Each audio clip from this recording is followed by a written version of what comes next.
Welcome to the podcast from Chitkari University School of Maritime Studies. I am Cadet Vaishnavi Bhardwaj along with my co-host Cadet Yogesh Kumar Thakur, currently pursuing BSc Nautical Science course.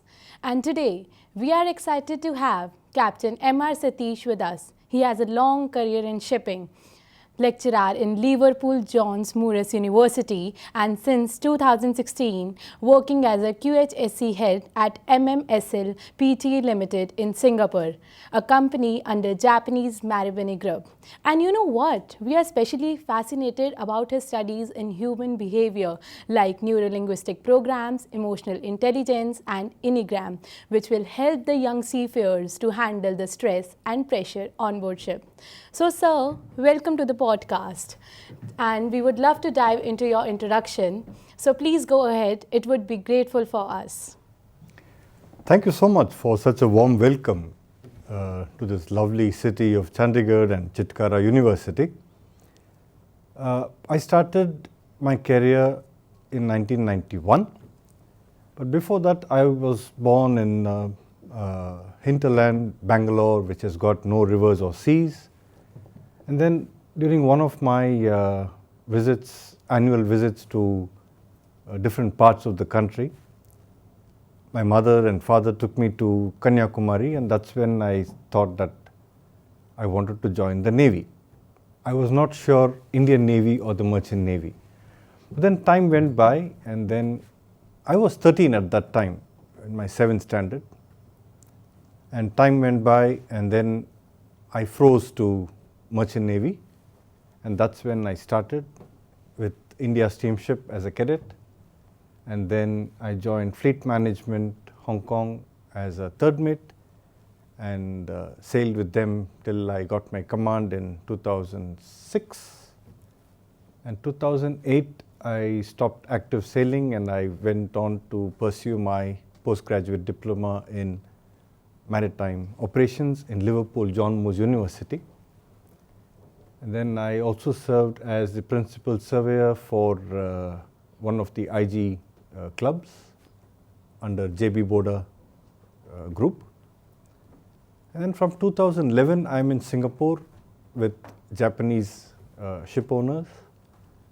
And yes, from 2016, I'm with MMSL, a part of Marubeni, being their DPA and heading their QHSC and marine operations.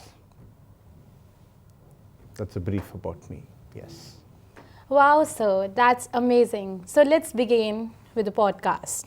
So, just out of curiosity, I would love to ask you what actually got you hooked for the sea during 13 when you were at Vivekananda Rock. Like, what was the thing that hit you there? Okay, from Kanyakumari to the Rock, you had to ferry on a boat. And the way the boat rocked and rolled, I was absolutely fascinated by that. I thought, wow, this is fun. And I want to be here for the rest of my life is what I was thinking. That was the first initial thought that I got. So your first ship as a cadet, when you joined at a Indian step team as of we know. So would you like to tell us about how was your experience when you joined as a cadet, your first sail, if you would like to tell us something about that. Wow, nice question. I joined as a cadet in the port city of Singapore, and it was my first ship. I had no clue of what I was getting into. Excited, anxious, looking for surprises, all put together was the feeling that I had probably. And everything was new.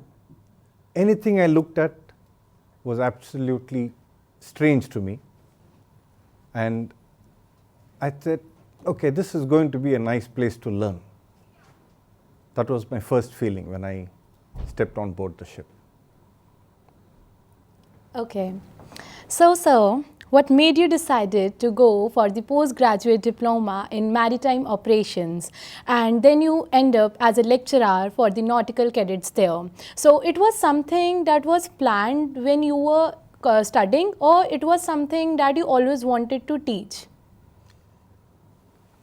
Right. As a chief officer in one of my ships, we used to transport cargo from Murmansk to Liverpool. A cargo of coal from Murmansk to Liverpool, and that was a back-to-back. 3 times we did the same transshipment. And one of the pilots who had brought our ships inside, he had suggested that, there's a nice university here. Why don't you go have a look? So I just stepped out after my work and then went to the university and spoke to some lecturers there, and then I liked the university. So that was the first, the interaction with the university to study. Teaching, I think I always liked teaching, because when I was a second mate, chief mate, master on board a ship, I used to teach my youngest cadets or the juniors every now and then. Of course, it is all on maritime studies. I would teach them, encourage them, and make them better officers is what my thought was. So teaching probably is something that I liked.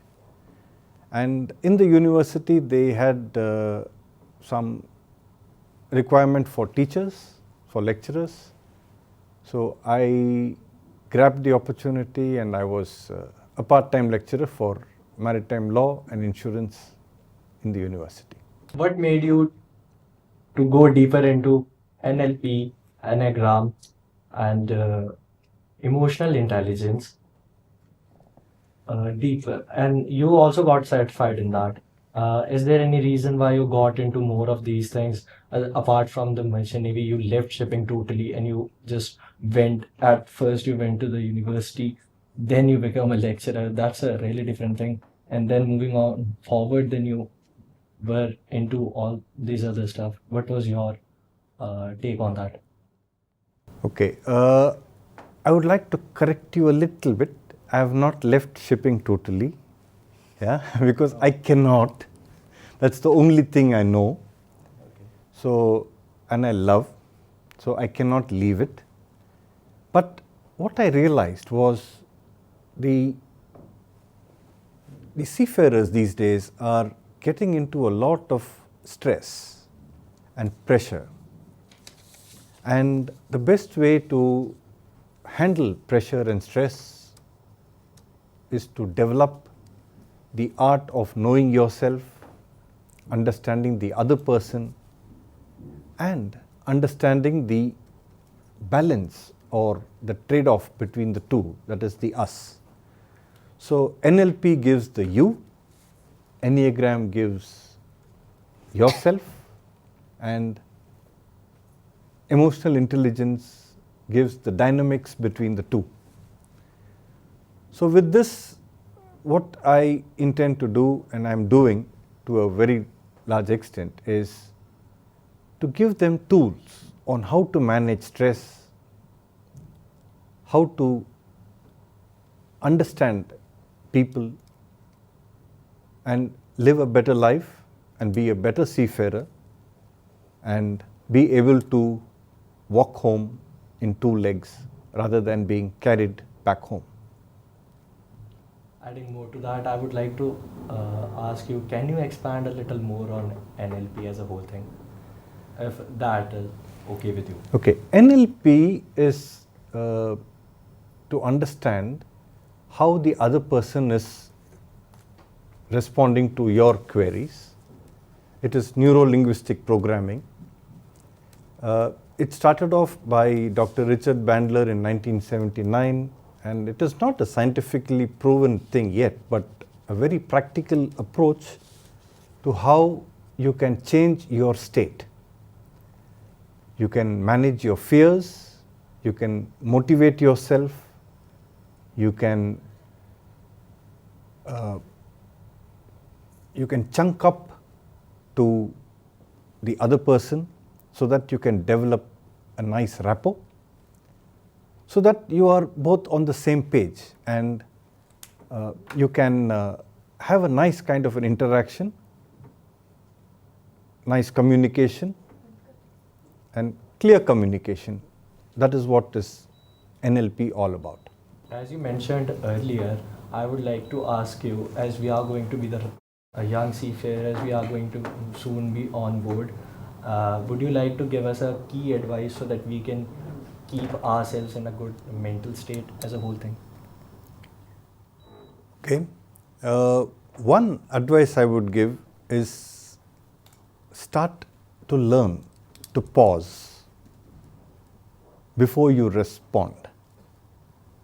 You will want to react, but when you react, it may not be easily accepted, not welcomed. But when you respond, it gives you nice kind of a balanced view of what the other person wants, and more importantly, what you want, right? So give it a pause. When somebody is asking you something, you start with a 3-second to a 5-second pause. And with that pause, you will know that you can use your cognitive brain to respond to the questions or the queries. That is one big advice that I would give you. Okay.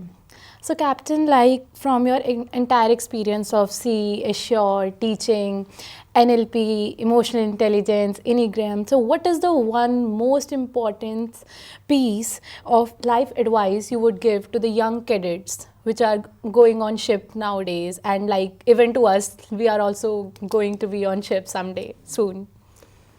Okay. Very interesting question. I would say one thing is honesty. And honesty, I would term it as doing the right thing even when nobody is watching you. Just because somebody is watching you, you tend to do something, that is not honesty. It's a very deep thing. I would give some pause for you to think about it, but that is one big quality that is very much desired in all human beings, especially with the seafarers. Basically, honesty is the key to success. Honesty is the key to success. I mean, you commit a mistake. You are there to commit mistakes, but if you learn to commit a mistake, you should learn to overcome it as well. You should accept your fault. Be honest, be frank, and say that I'm sorry. I thought this would happen, but it did not. When I came here on the first day, from the very beginning, we are always told that you should be humble, you should stay humble. And the thing is, I would like to ask you, what does it really mean to stay humble? Is there any thing you would like to add by when we go on board? Is there anything about staying humble? Is it helpful over there? Staying humble, if that is what they are telling you these days, I am very happy that they have changed their wordings, or they have changed their sentence. In my days, they used to say, keep your eyes open, keep your ears open, keep your mouth shut. That is also equal to being humble, because the moment you open your mouth, you know that you are trying to show that you have some knowledge or the other.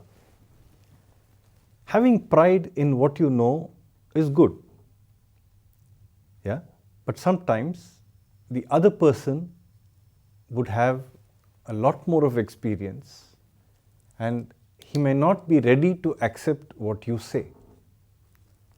So better to observe, be very observant, and keep your humility to yourself. Be humble in the sense you are only willing to learn more. So with increasing automation and AI in shipping, right? So do you think the role of seafarers will fundamentally change in the next decade? Okay, the role of AI may not change drastically. That's what I think, but it is getting there. Automation is coming. Like when I started off as a cadet, we had a crew size of 52 on board the ship. And when I last sailed, we were only 20, right? So now, because the human manpower is getting a little expensive and getting a little more difficult to handle, they want to get into more of automation. Like they have set up cameras, and you have Orca AI where people sitting in the office can know where exactly the ship is. And that is getting a little more these days. So automation will take over some way or the other, and you have to catch up to it. That's the only option. Yeah? There's so much of innovation going on in the equipments. So you need to catch up every time. You cannot say that I will learn it later. That is a big thing now. As Vaishnavi mentioned earlier about the automation, I would like to ask you, do you think as seafarers, do we have to keep up with the automation thing, or would it be a failure if if we leave everything in the hands of automation? Or do you think it would be better for seafarers to get along with it and cooperate better with the automation? You have to coexist with automation. You cannot say automation will help me, complete my job or whatever. But you need to learn automation to the extent that it is required. But don't you think there is a limitation to automation in the modern shipping industry? As we speak of now, there is a certain limit to it. We can't totally give everything to the automation. Correct. Now there is a limit, but then it will soon catch up, is what I'm saying. Right now, it is not. There are research going on. People are ready to spend so much money for automation that they are trying for ships without any humans, or bare minimum 1 or 2 persons. They are doing short runs, and they are very successful in these short voyages. And slowly and steadily they will start doing it for longer voyages, and it's all an experiment that they are doing. Captain, as you know, like AI has already taken a lot of jobs, right? So do you think that after some decades the shipping will also be managed by AI, or it will need a master to manage it?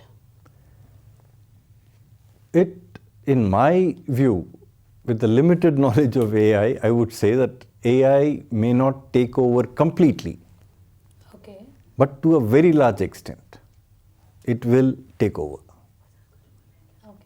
Slowly and steadily. So you need to catch up with what best you can give. As you mentioned earlier that there is a downsizing in the crew when you started sailing as a cadet, and when you last sailed as a captain, there was this downsizing of crew from 50 to 20. Do you think it would be more of a downsizing in next 2 to 3 decades, or will it be the same as of the future? In 2 to 3 decades, maybe it could be even more lesser. In 2 to 3 decades, you can anticipate that they may look at the minimum safe manning of a Panamax, let's say, is about 14 crew. From 20 right now, they can bring it down to 14. But then there are other issues going on. Like you have the security issues. You need to look at the mooring part of it. Yeah, you need to look at the rest hours part of it. So all those regulations will also be looked into. And yes, I think it is going to have a drastic change in the next 30 years if you are looking at 2 to 3 decades. You have done NLP and EQ now. So if you could teach your cadet self one small trick or a mental trick or a habit back then, so what would it be? One small trick that is good for anyone would be change your routine to a ritual. When it is a routine, it becomes a very monotonous kind of an act. There is structure to it, of course, but when it becomes a ritual, you are emotionally connected to it. If you take, for example, your early morning routine of brushing your teeth, you brush your teeth, but then at the same time, if you start listening to the sound that it makes when the bristles touch your gums or touch your teeth, yeah, if you start concentrating on those sounds, that becomes a ritual. You can actually create a music every morning in different, strokes that you do while brushing your teeth. So that is what I mean when you change your routine to a ritual. You have meetings.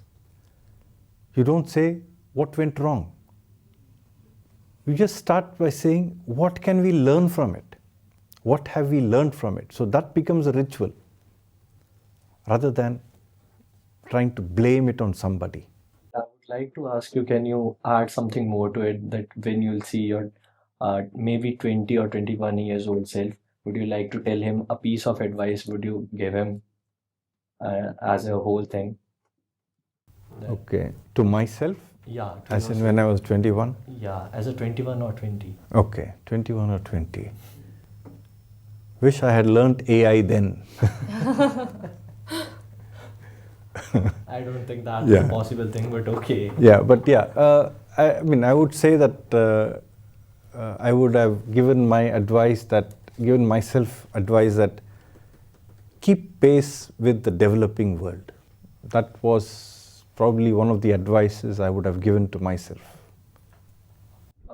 Adding more to it, as a seafarer, you have moved from cadet to captain. Would you like to share something that you learned all the way from being a cadet to the point where you got the command of a vessel in 2006 as a captain? Would you like to add something to it, that this is what you specifically learned, or something you learned you would like to sum up in a few words? Okay, what I would like to share and would like to recommend is, what I used to do is I used to journal a lot, and I would read a lot, because during my sailing days there was not much of issues of MLC or crew welfare, but we had a nice set of library with good stock of books and video cassettes. That was the only entertainment we had. So I got into reading, and I used to journal a lot, and every day I would write down what I did, where I went, what all did I learn. So that becomes a part of me, and I have learnt every single ship, every single day, something or the other, something new. I wake up in the morning to learn something new. And the moment I learn something new, I want to teach somebody, so that when I teach, it remembers. My brain remembers what I have learnt. So that is one thing which I want to tell the youngsters also, that journal yourself. Every day, whatever time you knock off, sit down and just write down in a few words or sentences, this is what happened this day. And at the end of your voyage, you'll be surprised of how much you have grown. You know, sir, like you have mentioned that we should write each and everything at the end of the day. So till the day I came here, so as I was the only girl here, so it was like a very fascinating moment for me as well, and very exciting. So you know, like every time at every night I used to come back, and when my whole schedule is finished, I used to write each and everything, that today this happened and this teacher treated me like this and each and everything. And now when I read those papers back, so I find like, wow, that was something which was so good happening, and day by day I am more developing and more motivating for the same to do. And I think that I'll be keeping this habit till my voyage, and it will be the best for me as well. Wonderful, wonderful. Yes, sir. Yeah. Adding more to the journaling thing, I would like to ask you, do you still have your previous journals which you wrote every day on board? And adding more to it, do you still journal every day? I still journal. I do have all my journals. Do you read them? I Once in read a them once in a while. Once in a while. How do you feel when you read them back? Do you remember those old days? Yes, yes, and all the all the paraphernalia which is connected to it, all the people connected to it. It's an emotion, right? So it triggers your memories back, and yeah, I'm thankful to my seniors then, who said you have to write every day. Sir, I would like to ask you, like nowadays the youth is moreover in creating memories through like pictures or videos, right? So do you think that is these memories more better than those journals, or journals will be still be more better than those pictures or videos? See, pictures and videos are all digital, right? Yes, sir. They will only show you the colors and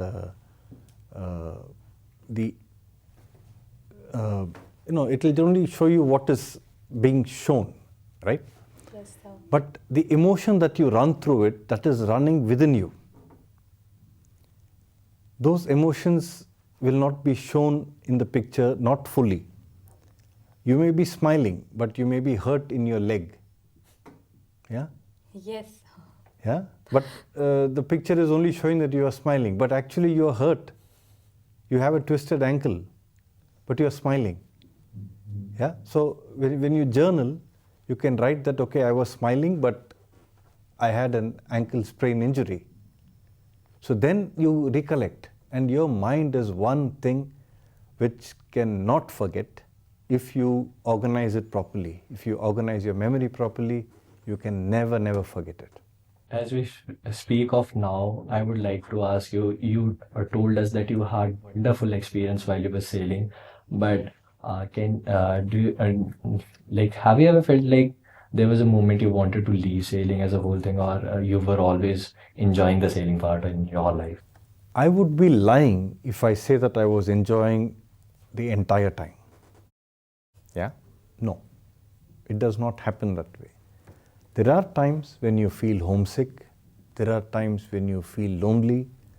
There are times when you feel like, oh, what kind of a profession I am here? Because your friends are getting married, your brother is getting married, your mother is not well, and you are there sailing. Yeah? But that is what you have signed up for.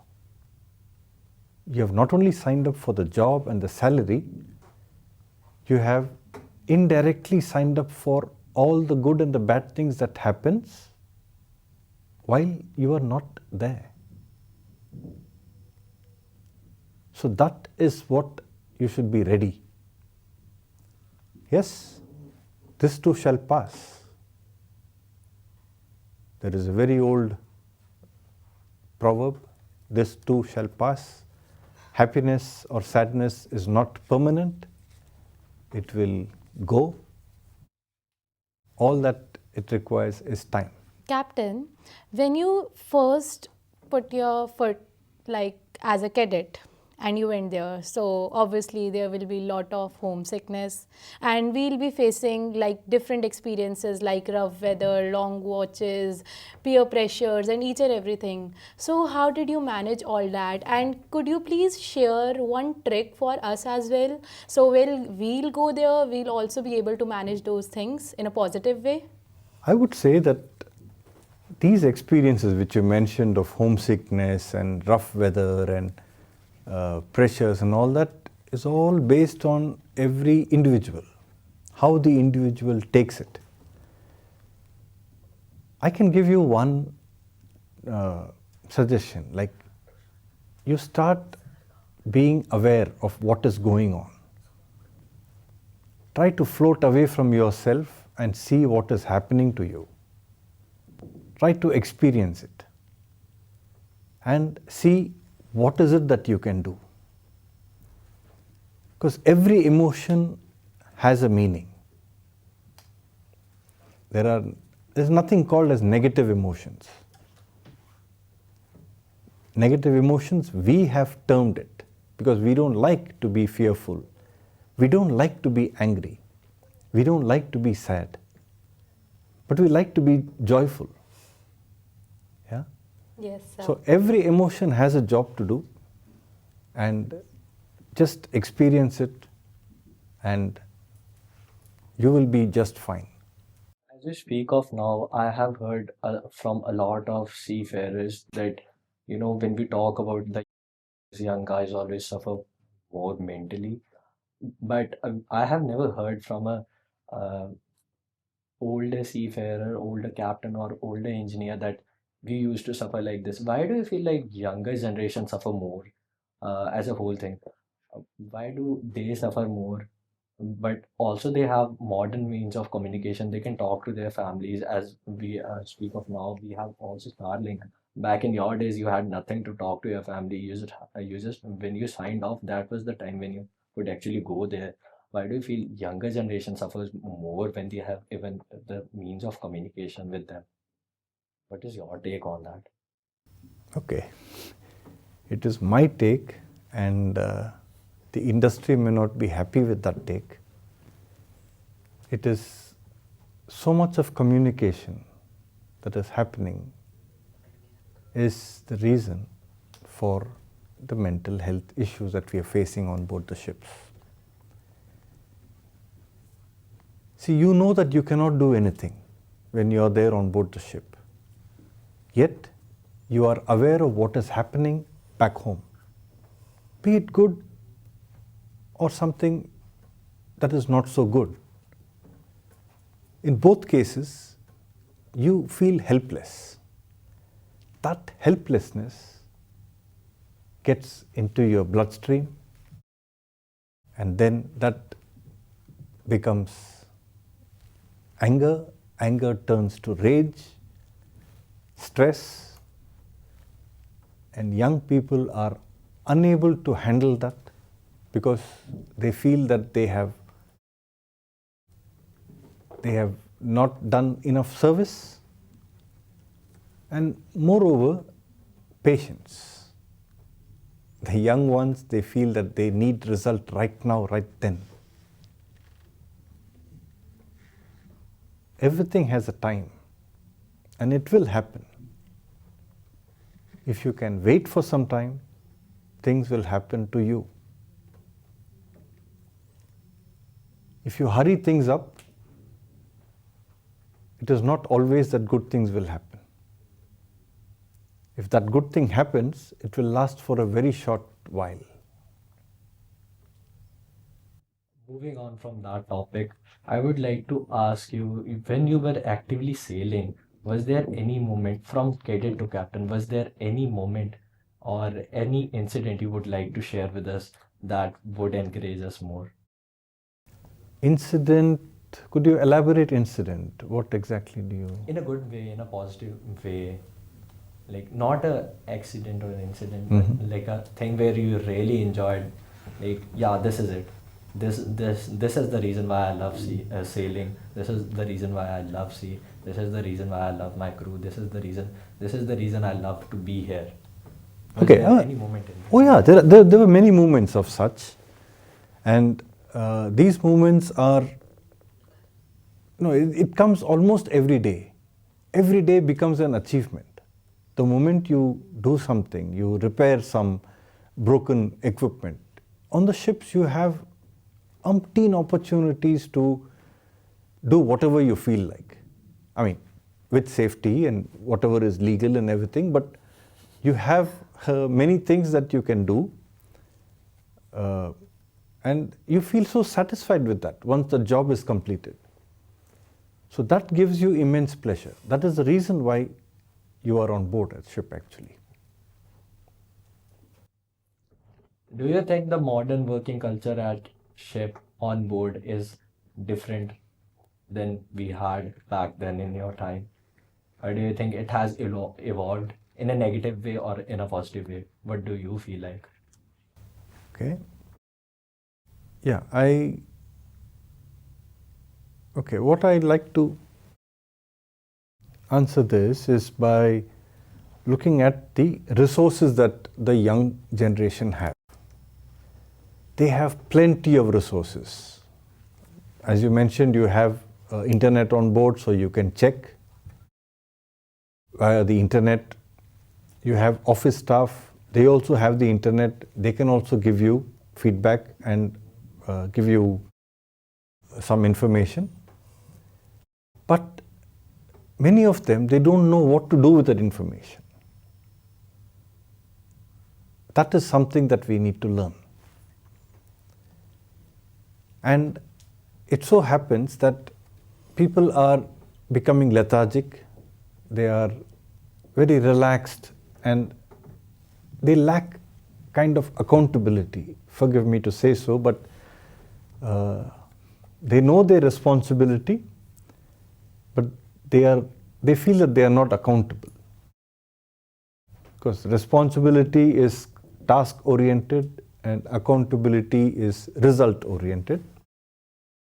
So when you carry out a task, you should be responsible if it is your job, and you should be accountable if the outcome is bad or good. So, sir, now it's the time to grab some tricks and tips from you. So, what do you think that what mindset should a female cadet should have when she is on board to face the challenges and prove her competency on board? Okay. Right. When we were starting our career, there were no lady cadets, at least in the Indian context. And all of my friends and cousins would ask me, like, can I join? The girls in my house and family would ask, can I join? I said, no, it's only for men. Now, things have changed, and changed for good. It is not that you cannot do anything, yeah? You can. There is no different mindset that you require. You should be mindful. You should be absolutely aware of what you are doing. You should constantly be reminded of the reason why you are on board a ship. Once you are aware, then there is no stopping for you. And now in India, there are so many lady cadets who have joined. I'm really happy for them. And they're doing well. They're doing pretty well. We know that you have actively sailed too, and now you are working on a ashore type of thing. Would you like to tell us something about how the shore jobs work? Like something you would like to tell us that how they are different, their working culture, the work experience you have, how both of them are different, the active sailing part and the work on shore. Okay, let me give you one difference is that when you're working on board a ship, you are in charge of that ship. When you're working ashore, you're in charge of many ships. It could be 4, it could be 5, it could be 20, depending on what you are doing. So that's the only difference.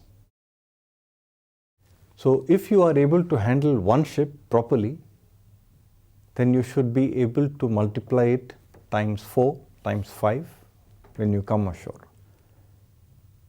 So that you will gain experience towards your career. You will know what is required, what your ability is, and then you will suit yourself just fine.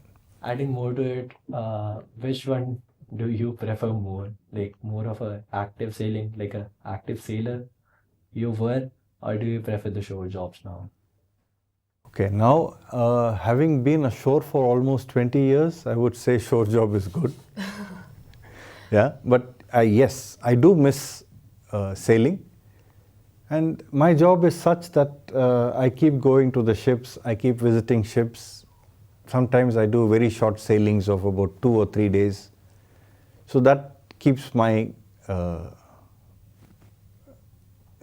desires happy.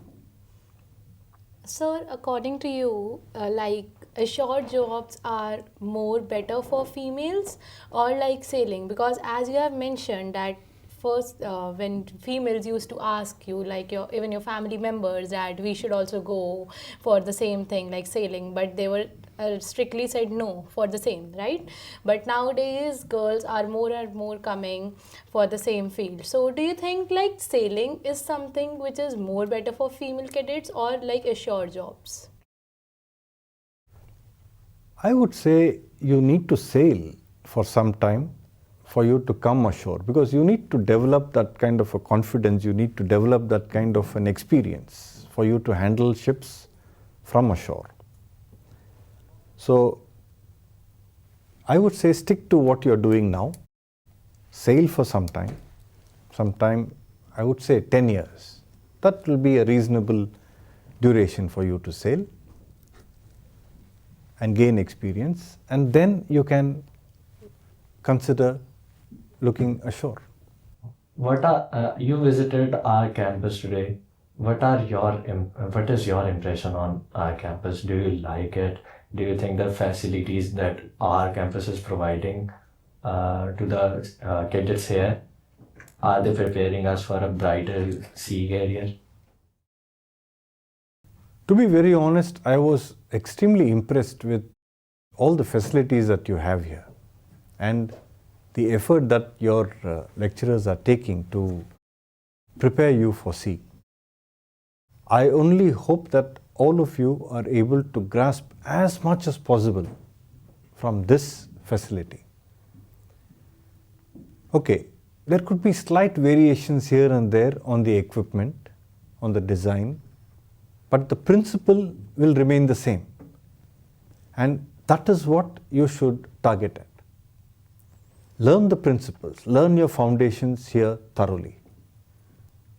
Then you are able to handle Oppo or Samsung or any other phones of Android.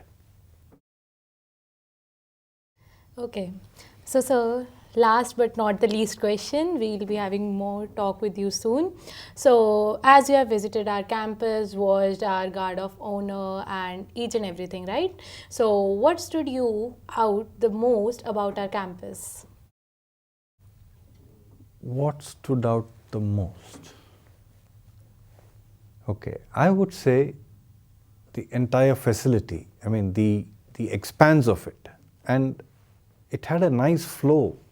When I was taken to your, was it the Tesla block? Yes, yeah, sir. the Yeah. Tesla block. Yeah, it has a nice kind of organized way of taking to one class to another, and it is not a small, dodgy or a dingy room.